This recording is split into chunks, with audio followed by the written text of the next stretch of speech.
Baik. Raja Ampat, Papua bukan tanah kosong. Raja Ampat.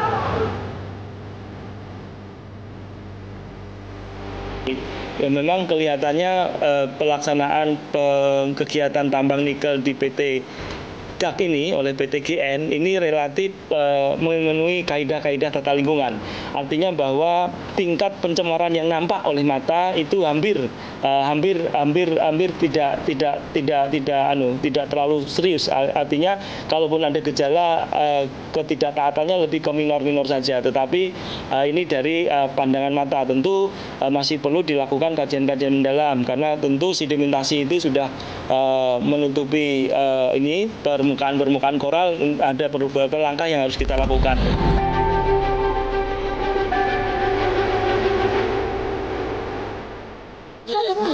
Mana informasi yang objektif? Kalau yang tidak bagus, kita punya kewajiban untuk memperbaiki. Itu kewajiban kita, pemerintah, gubernur. Tapi kalau yang memang informasinya dan yang dilihat itu bagus, kita juga harus objektif. Pantauan kita tadi aman lah. Info yang isu yang berkembang di media itu tidak benar. Walaupun kata Menteri SDM jalan 30 km, ini ruang laut dan pulau kecil ini bukan kita mendekat ruang di rumah, ada kamar mandi dan kamar tidur dan seterusnya. Walaupun jalannya 100 km pun, dia akan berdampak berat kepada ekosistem Raja Ampat. Jadi pertambangan ini harus dihentikan permanen, izinnya harus dicabut. Yang kedua harus segera dipulihkan ekosistem yang ada di sana.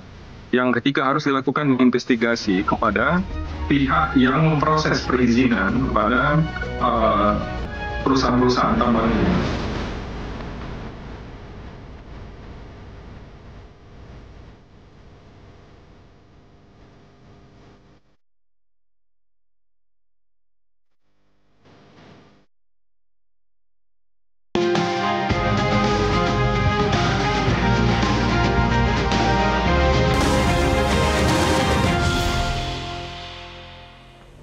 Halo, selamat malam pemirsa. Tagar Save Raja Ampat ramai disuarakan sebagai bentuk kegelisahan ancaman kerusakan lingkungan di ruang konservasi Papua Barat Daya. Dalih jarak yang jauh antara tambang dengan lokasi wisata tak cukup meredam, termasuk keputusan penghentian sementara aktivitas tambang. Lalu apa solusi untuk menjaga alam dan juga pertumbuhan pendapatan? Bersama saya Afiani Malik, inilah top issue pada malam hari ini, Save Raja Ampat.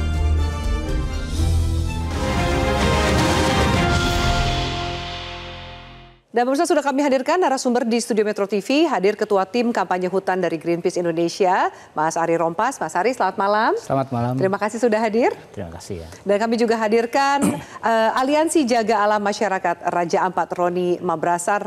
Selamat malam, Kakak Roni. Selamat malam, Mbak. Terima kasih sudah hadir. Dan kami juga menghadirkan melalui sambungan Zoom, ada anggota Komisi 7 DPR RI, Bapak Riko Sia. Pak Riko, selamat malam. Selamat malam. Baik, terima kasih sudah hadir Pak Riko, sudah bergabung bersama kami. Dan sebelumnya pemirsa, kami melakukan disclaimer, kami sudah mencoba mengundang pihak pemerintah, Kementerian Lingkungan Hidup dan juga Kementerian Energi dan Sumber Daya Mineral atau SDM. Namun belum ada narasumber dari pihak pemerintah yang bisa bergabung dalam dialog pada malam hari ini. Kami langsung akan tanyakan lebih jauh. Saya akan ke Roni dulu terlebih dahulu. Bagaimana awal mulanya Roni menyadari bahwa ada dampak aktivitas tambang nikel terhadap kehidupan sehari-hari warga di pulau-pulau kecil seperti di Mainyafun dan juga di Pulau Gak. Apa yang bisa Anda sampaikan? Oh ya, yang pertama awalnya saya tahu di sana kalau ada banyak perusahaan nikel di Raja Ampat, khususnya di daerah saya. Salah satunya adalah Mainyafun. Namun bukan saja di Mainyafun, tapi juga ada beberapa lokasi yang dimana juga terdampak ada perusahaan tambang. Salah satunya diantaranya adalah Pulau Gak dan juga KW. Lalu ada yang disuarakan rekan-rekan dari Greenpeace ya Mas Ari, soal konsentrasinya adalah soal bagaimana lingkungan hidup melihat Raja Ampat ini juga punya biodiversity yang begitu luas, menjadi salah satu ruang konservasi untuk Papua Barat Daya dan juga salah satu destinasi wisata, bahkan disebut sebagai surga terakhir. Bagaimana menyambung, sementara kita tahu nanti kita putarkan lebih jauh ada statement dari Menteri Bahlil dan juga Menteri Lingkungan Hidup yang mengatakan sudah ke sana dan juga sudah melihat kerusakan yang beritanya, informasinya sepertinya terlalu berlebihan. Sudah sidak di sana dan ternyata kondisinya terutama di Pulau Gak, PT Gak Nikel itu baik-baik saja gitu. Ya, saya kira itu terutama Pak Bahlil ya bisa berpotensi menyesatkan gitu ya, karena yang tadi sudah disampaikan persoalan di Raja Ampat itu bukan hanya di PT Gak, ada Manuran, KW dan Mainyafun dan Batang Pele dan Gak. Nah, kunjungan Pak Bahlil ke sana kami juga mempertanyakan kenapa ke Pulau Gak saja gitu. Padahal yang saat ini yang paling kuat menolak adalah di kampung Roni ini di Mainyafun gitu. Nah, ini yang kemudian kami pikir bertanya-tanya ada apa ya gitu ya, kenapa kemudian ke sana dan langsung mengatakan bahwa tidak ada masalah di sana. Padahal kami lihat dari fakta-fakta yang kami lakukan gitu ya, ini adalah pulau kecil gitu dan Pulau Gak itu sudah terjadi deforestasi sekitar 300 hektar. Ini kelihatan kecil, tapi dalam konteks pulau-pulau kecil itu berdampak karena daya dukung dan daya tampung pulau kecil itu sangat berbeda dengan pulau besar gitu. Kenapa kemudian Undang-Undang Nomor 1 tahun 2014 tentang pulau-pulau pesisir itu mengatakan bahwa nggak boleh ditambang. Meskipun Pulau Gak ini sebelumnya sudah dikasih Perpu sejak zamannya Megawati. Ada hak spesial lah ya. Ada hak spesial, tapi status pulau itu masih hutan lindung, itu tidak dicabut. Padahal juga di situ hutan lindung boleh ditambang, tapi itu underground gitu, di bawah tanah. Nah itu yang kemudian saat ini berkembang gitu ya, seolah-olah kemudian Perpu itu menjadi satu-satunya, kemudian mereka bisa melakukan atau membuka usaha tambang di situ gitu. Baik. Kalau tadi penjelasannya bahwa mungkin tidak seluruhnya, ada juga warga, terutama mungkin warga di Pulau Mainyafun tempat Roni berasal, yang disebutkan oleh Mas Ari tadi justru yang kencang sekali melakukan penolakan. Mungkin Roni bisa jelaskan penolakannya apa yang menyebabkan masyarakat kencang menolak dan seperti apa aktivitas tambang mempengaruhi kehidupan sehari-hari masyarakat di sana? Iya, kami sebagai masyarakat di Raja Ampat, pada khususnya di kampung saya, hari ini kami terus melakukan penolakan terhadap perusahaan. Karena di sana kami merasa bahwa kehadiran perusahaan akan membawa dampak buruk terhadap kami. Dan keresahan itu selalu ada. Sehingga kami sebagai masyarakat adat, kami terus mempertahankan tanah adat kami. Dengan salah satunya adalah cara-cara untuk harus kami melakukan perlawanan. Keresahan apa yang dirasakan oleh warga di Pulau Mainyafun Raja Ampat ini? Ya, kami merasa resah ketika perusahaan itu beroperasi, apalagi sementara melakukan eksplorasi, kemudian nanti dia berlanjut untuk melakukan eksploitasi, akan membawa dampak buruk terhadap lingkungan kami. Dampak-dampak yang kami akan alami, selain dari kerusakan lingkungan dan juga hutang kami akan digusur dan sebagainya, itu kami merasa bahwa kami akan dirugikan dan kedepannya nanti kami tidak hidup baik seperti yang dulunya. Karena banyak faktor yang kami akan alami kedepannya nanti. Ini kan apakah yang saat ini sudah terjadi, adakah dampak yang memang dirasakan saat ini? Sejauh ini belum, karena perusahaan PT Mulia Raymond Perkasa sementara dalam proses eksplorasi dan sekalipun belum masuk pada tahapan eksploitasi, namun di sekitar lingkungan base camp itu ada kerusakan. Di situ ada penebangan kayu dan juga ada mangrove di bagian laut yang mereka tebang untuk harus mereka gunakan sebagai jembatan untuk akses mereka. Jadi tambangnya nikel? Tambangnya nikel? Ya, benar. PT MRP yang tadi Anda sebutkan? Ya, benar. Statusnya saat ini dihentikan karena dilihat tidak ada dokumen persetujuan lingkungan. Bagaimana jika ternyata akhirnya itu dihentikan? Anda merasa itu cukup? Saya sebagai masyarakat adat, bahkan juga sebagai pemuda Kampung Manyefun, saya merasa itu hal yang baik. Dan itu langkah-langkah yang lebih baik. Karena menurut saya, jangan atas nama pemerintah, atas nama negara, lalu dia melakukan hal-hal yang akan merusak kami masyarakat adat ke depannya nanti. Dan jika ini adalah langkah yang baik, menurut kami, kami tetap konsisten dan menerima itu baik. Saat ini warga di Pulau Manyefun ini bekerja sebagai apa, Kak Karoni? Sebagian masyarakat mereka hidupnya nelayan, sebagian juga petani, bahkan ada juga yang sementara melakukan usaha homestay. Jadi ada juga pulau ini menjadi salah satu destinasi wisata. Yang bagaimana jika ternyata alasannya adalah salah satunya kenapa diberikan izin tambang adalah untuk mendorong pertumbuhan ekonomi atau pendapatan daerah di lokasi tersebut? Sekalipun itu alasan pemerintah, namun kami sebagai masyarakat adat, kami tidak tergantung pada keputusan-keputusan itu. Karena apa? Sebelum moyang-moyang kami ada, mengajarkan kami untuk kami terus tidak harus tergantung pada perusahaan-perusahaan tambang atau nikel tadi. Karena pada dasarnya kami sudah hidup turun-temurun dan kehidupan kami kami sebagai nelayan, kami rutin untuk lakukan itu, dan kami tidak, pada dasarnya kami tidak tergantung pada tambang. Pada investasi tambang. Ya, investasi tambang. Oke. Bagaimana kondisi di lapangan saat ini PT MRP dan juga hubungannya dengan warga setempat? Apakah cukup harmonis, kondusif atau bersih tegang? Sejauh ini setelah PT MRP keluar dari Manyefun dan Batampele, hubungan kekeluargaan, hubungan masyarakat di sana, mereka hidup dalam tidak nyaman.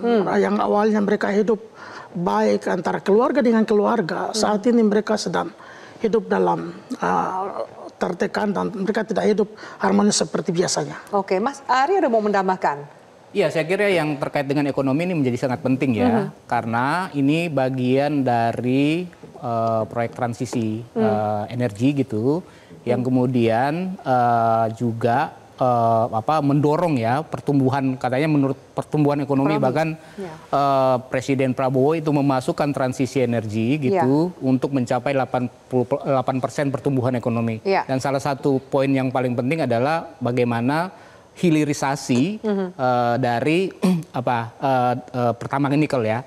Nah, ini adalah ekonomi ekstraktif dan itu sangat berbahaya sekali jika itu dijalankan di Pulau Kecil dan Raja Ampat. Sementara Raja Ampat ini adalah destinasi wisata yang dia punya ekonomi berkelanjutan gitu ya. Jadi apa yang dibilang Kakak Roni tadi, misalnya mereka selain mendapatkan ekonomi dari laut dan juga mulai membangun homestay yang memang dikelola sama komunitas gitu.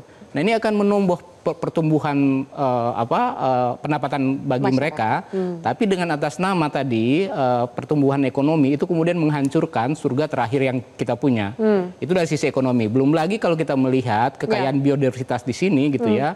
Itu akan hancur. Berapa kemudian pemulihan yang harus kita lakukan? Meskipun sudah memenuhi AMDAL dan lain-lain, semua regulasi, persyaratan dipenuhi, tetap akan ada akibat bagi kelestarian lingkungan hidup. Pasti. Apalagi di Raja Ampat. Karena Raja Ampat ini dia punya karakteristik geologis yang memang sudah ribuan, jutaan tahun bahkan ya, sehingga memang lagi-lagi ini satu kesatuan gitu. Nah, jangan kemudian Pak Bahlil hanya mengatakan Pulau Gak, padahal Pulau Gak itu satu kesatuan ekologi yang ada di situ ya.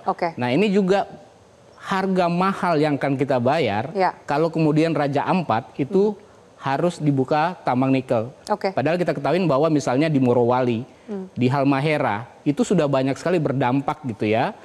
Kerusakan lingkungan sudah berdampak dan bahkan masyarakatnya ditemukan sudah sakit. mengandung logam di dalam darahnya, itu menunjukkan bahwa dampak yang harus ditanggung oleh masyarakat, apalagi pulau-pulau kecil, itu sangat berbahaya gitu. Baik. Nah, ini yang harus dipastikan kalau kemudian atas nama pertumbuhan ekonomi kemudian merelakan surga kita, kemudian hak-hak masyarakat, kita akan membayar mahal soal itu. Terlalu mahal untuk dibayar terutama oleh warga lokal. Baik, kita harus jeda pemirsa. Nanti kami putarkan statement dari Menteri Bahlil mengatakan area tambang nikel jaraknya 30-40 km dari lokasi wisata. Ini jauh sekali dan dikatakan tidak berpengaruh. Itu statement berikutnya, termasuk juga sudah ada penghentian operasional sementara. Apakah itu menjadi solusi jangka pendek atas pro kontra yang terjadi tambang nikel di Raja Ampat? Usai jeda pemirsa, tetaplah bersama kami. Kami lanjutkan.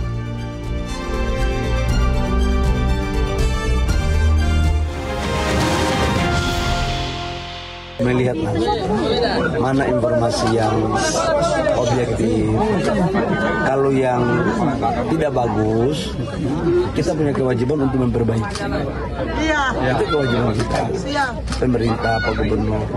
Tapi kalau yang memang informasinya dan yang dilihat itu bagus, kita juga harus objektif. Berarti Pak Menteri lihat kenyataan di lapangan seperti apa? Jangan lagi tanya saya, Bapak lihat sendiri, sudah lihat kan?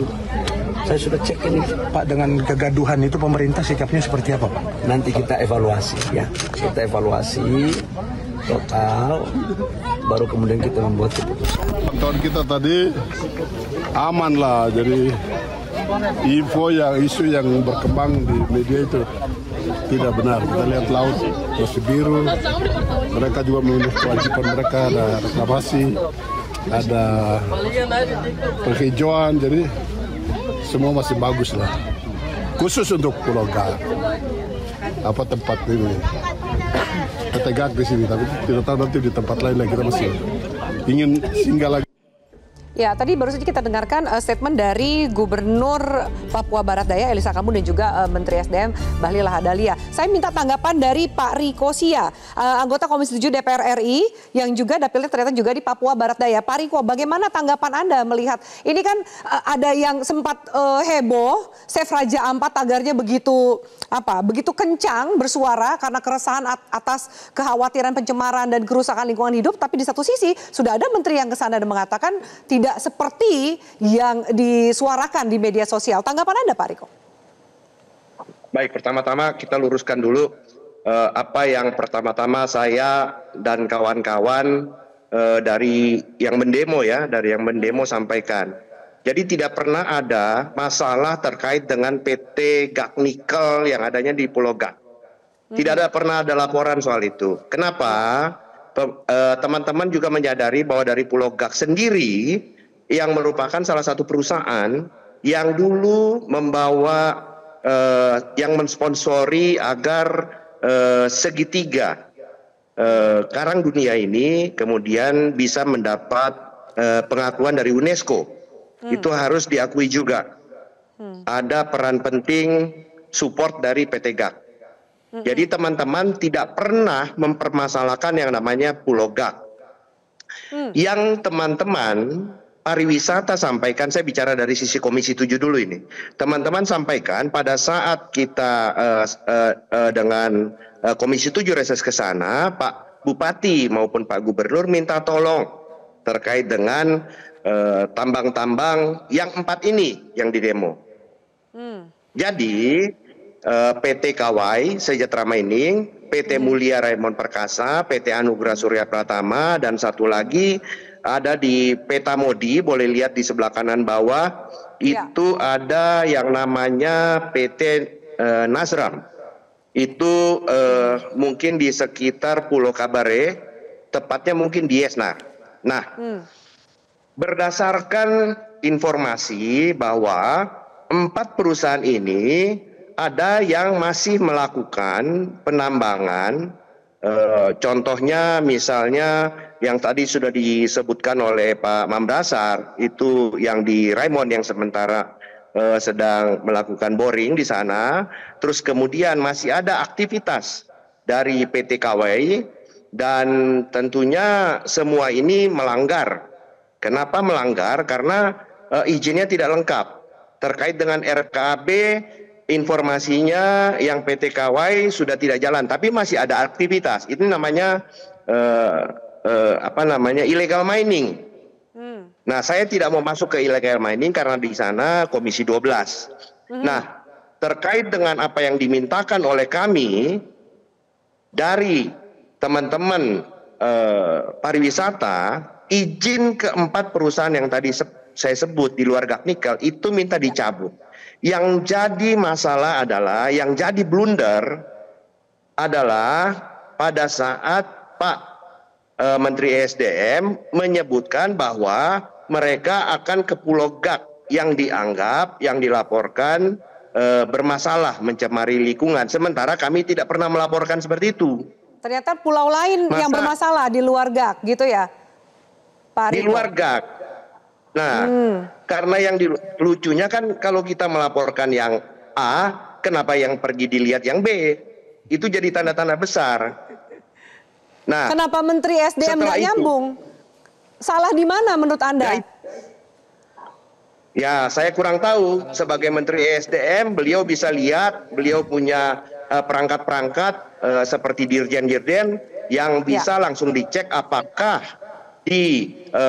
ada kegiatan memang betul di Pulau KW, Pulau KW, di sana ada PT KW, di Pulau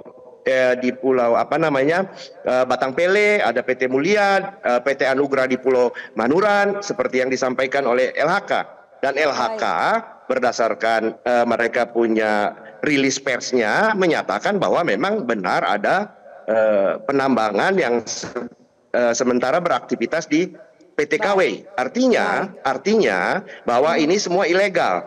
Lah, yang kita heran kenapa malah pergi melihat yang legal. Di Pulau Gak. Kenapa bukan pergi yang ilegal? Gitu.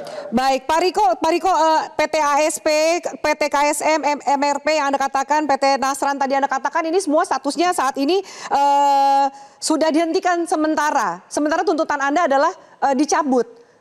Apakah penghentian sementara ini cukup untuk jangka pendek? Kalau cabut untuk jangka panjang, begini. Tadi sudah dijelaskan bahwa memang kita betul ingin mencapai target 8%. Tapi harus diingat bahwa setelah kerusakan alam tadi, seperti yang disampaikan putusan MK nomor 35 PU 2021 tahun 2023 yang mendukung Undang-Undang nomor 1 tahun 2014 tentang pelarangan aktivitas tambang di wilayah pesisir dan pulau-pulau kecil karena tidak dapat direhabilitasi, tidak dapat dipulihkan dan berdampak pada generasi-generasi selanjutnya. Itu poinnya.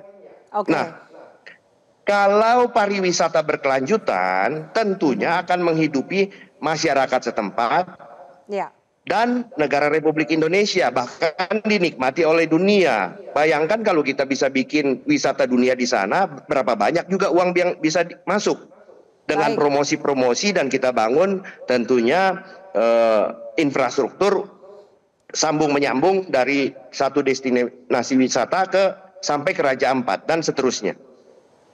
Tentunya penghasilannya bisa lebih daripada tambang.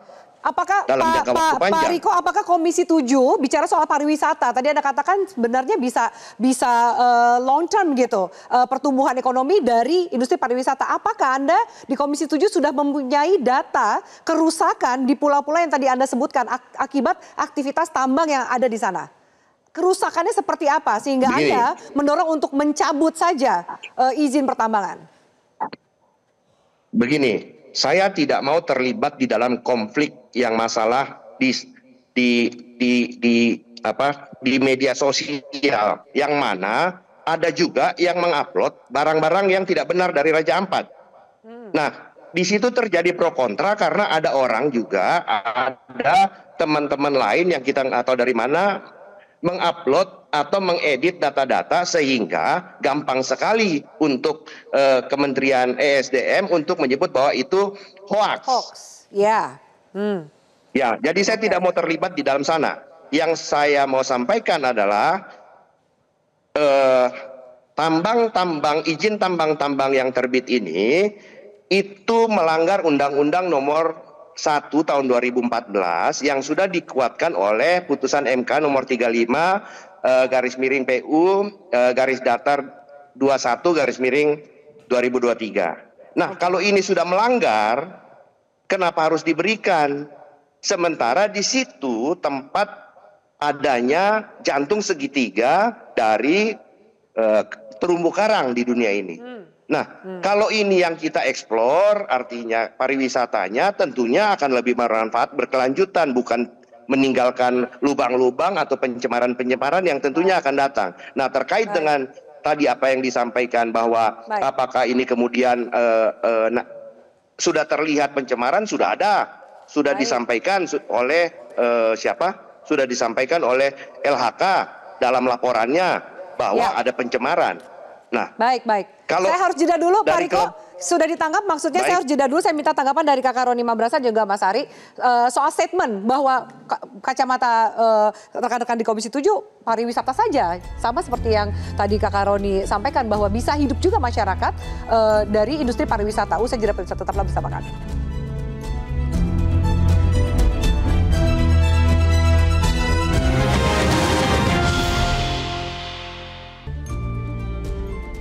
Ya, baik pemirsa, kami lanjutkan. Mas Ari, Anda mau menanggapi soal tadi Pak Riko malah mendesak untuk cabut karena sebenarnya masyarakat bisa hidup dan memiliki pemasukan untuk jangka panjang dari industri pariwisata, sementara tambang itu jelas merusak lingkungan dan merusak potensi pariwisata yang ada di pulau-pulau kecil itu. Iya, Karena memang salah satu potensi yang paling kuat di sana kan pariwisata gitu ya. Selain memang dari sisi lingkungan itu memang harus dilindungi gitu. Nah, sehingga pariwisata ini adalah ekonomi berkelanjutan ya. Misalnya Eropa saja itu dengan pendapatan turisme itu tinggi sekali gitu. Apalagi kita yang punya, kalau bahasanya ini punya kemewahan terhadap penyelaman, kemudian laut yang masih bersih, itu pasti akan sangat mendapatkan pendapatannya jika memang kita betul-betul mengelola gitu ya. Ke sana gitu. Jadi saya kira ini yang dibilang sama yang kita bilang adalah mentransisikan sebenarnya ekonomi hijau yang berkelanjutan itu adalah ekonomi pariwisata, dan satu-satunya itu adalah salah satunya gitu ya, itu adalah di Raja Ampat gitu. Nah, ini kalau bahasanya ini Mercedes-Benz gitu ya, yang bisa kemewahan itu levelnya seperti itu. Karena saya menyelam di sana gitu ya, saya ikut menyelam, saya juga keliling di sana dan indah sekali gitu. Jadi artinya keindahan ini adalah sesuatu yang penting ya dari pariwisata. Tapi kita juga perlu memastikan bahwa pariwisata ini bukan mass pariwisata, tapi pariwisata yang memang berkeadilan bagi masyarakat lokal. Karena mereka juga harus mendapatkan keuntungan dari pariwisata yang dibangun di sana gitu. Sehingga kalau kemudian ini berbahaya loh kalau misalnya di level internasional ini naik gitu ya, dan kemudian internasional melihat bahwa pulau atau pulau yang indah ini sudah dirusak, itu orang akan mengatakan bahwa ini bukan wonderful Indonesia lagi gitu. Jadi udah sesuatu yang rusak gitu, dan orang tidak akan tertarik. Sia-sia biaya-biaya dari Kementerian Pariwisata untuk mengkampanyekan ini jika kemudian kerusakan ini terjadi gitu. Untuk Pulau Gak sendiri, oke, ini kan kita bicara bukan satu pulau, tapi kan banyak pulau seperti Kakak Roni dari Pulau Bayi Nyafun, Raja Ampat. Nah, yang didatangi oleh Menteri Bahlil adalah Pulau Gak. Nah, apa yang Anda dorong ketika kemudian Menteri Bahlil mengatakan bahwa ini jauh dari area pariwisata dan ternyata secara administratif meskipun saat ini masih penghentian sementara, tapi tidak ada masalah. Gubernur Papua Barat Daya Elisa Kamu mengatakan bahwa oh enggak, air di sana warnanya jernih biru bukan coklat seperti yang tersebar di media sosial. Makanya dikatakan jangan itu tertipu oleh hoax gitu. Untuk pulau-pulau lain mungkin bisa dihentikan. Bagaimana dengan Pulau Gak sendiri? Ya, jadi kita bertanya-tanya memang kenapa harus Pulau Gak ya? Karena memang mereka ini sebelum aksi yang kami lakukan itu sudah melakukan aksi di DPR gitu. Tapi memang belum terangkat gitu ya, sehingga kemudian mereka juga kami bawa untuk melakukan aksi di Critical Mineral Conference itu menyuarakan soal persoalan-persoalan mereka gitu. Nah, memang di video-video yang diproduksi Greenpeace juga itu memang bukan hanya Pulau Gak gitu, justru pulau-pulau yang manuran itu yang paling sering kami iya, termasuk yang KW, karena KW ini juga paling dekat. Selain Pianemo, itu ada yang namanya Wayak. Itu yang paling lebih laguna itu lebih banyak daripada yang di Pianemo. Nah itu dekat sekali dan itu ada spot-spot, ada 5 spot, 3 sampai 5 spot diving di situ, dan di situ tempat bermainnya mantarai yang itu endemik di sana. Nah itu juga tidak terekspos gitu sama Pak Bahlil. Katanya sering ke sana, tapi kok kenapa cuma ke Pulau Gak dan kembali dan itu pun langsung bilang wah tidak terjadi apa-apa. Yang kedua bahwa termasuk kunjungan gubernur ke sana itu mengatakan bahwa ini laut bersih gitu. Iya, biru.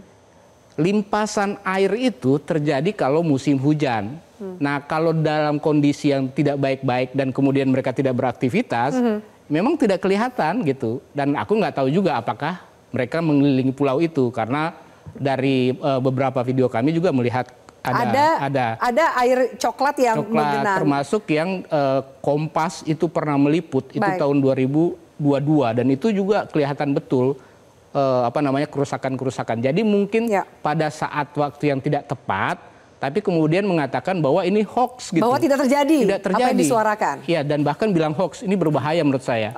Karena pemerintah ngomong hoax dan itu bisa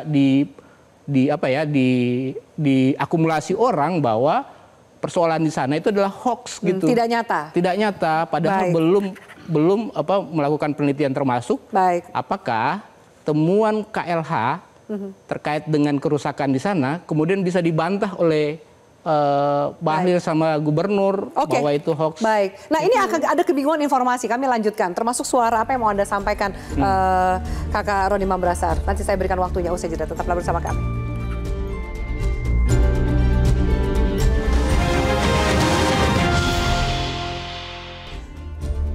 Ya baik, saya akan kembali ke Pak Riko. Pak Riko Sia, ini Komisi 7 Perindustrian UMKM Ekonomi Kreatif dan juga Pariwisata. Apa yang akan didorong oleh rekan-rekan di Komisi 7 mengingat pada malam hari ini juga Presiden memanggil 3 menteri untuk melakukan ratas soal tambang nikel ini?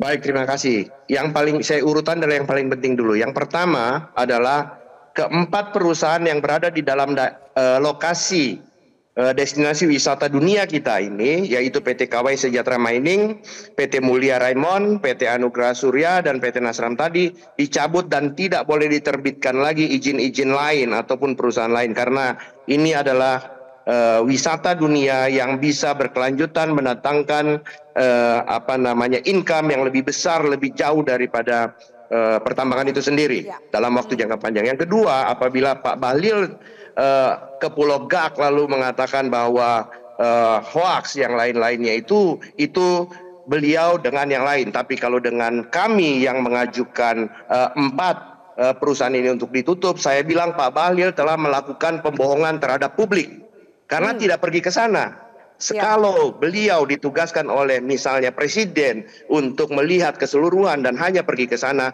berarti beliau juga membohongi Presiden karena tidak mengunjungi yang sedang berkegiatan. Ingat bahwa LHK mengatakan bahwa KW masih melakukan aktivitas pada saat mereka ke sana tanggal 29 atau 30 Mei. Artinya itu ada illegal mining. Saya tidak mau masuk ke illegal miningnya karena itu ruang Komisi 12. Biarkan mereka yang kemudian berurusan dengan Menteri SDM. Baik, Pak Riko, terima kasih banyak. Kita nantikan desakan dari Komisi 7 untuk segera mencabut dan tidak lagi menerbitkan izin, mendorong pariwisata berkelanjutan di sana. Dan kita lihat nanti bagaimana hasil dari ratas Presiden pada malam hari ini. Baik, saya akan ke Kakak Roni Mambrasar. Apa yang mau disampaikan? Mengingat juga Presiden sudah menaruh perhatian, ada rapat pada malam hari ini. Apa yang mau Anda sampaikan? Bukan hanya mewakili warga di Pulau Mainyafu, tapi juga warga di Raja Ampat.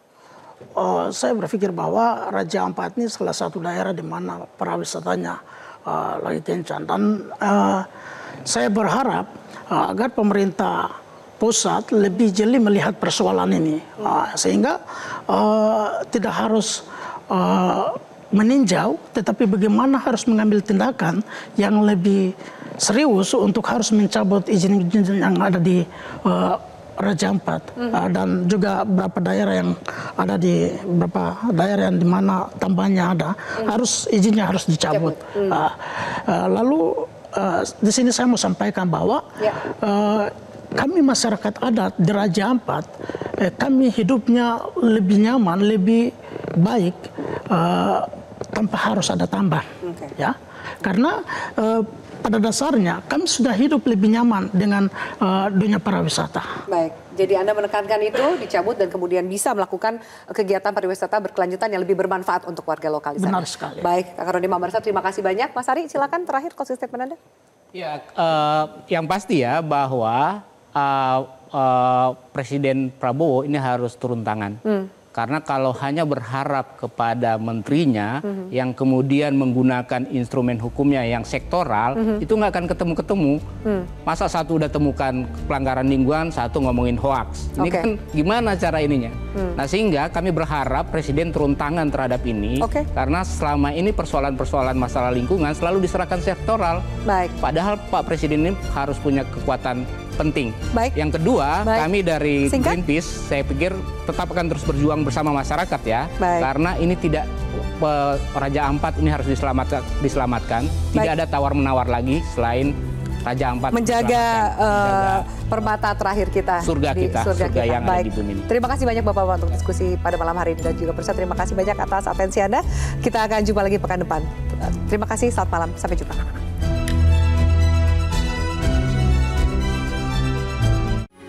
Metro TV. Pelajahi cara baru mendapatkan informasi. Download Metro TV Extend sekarang.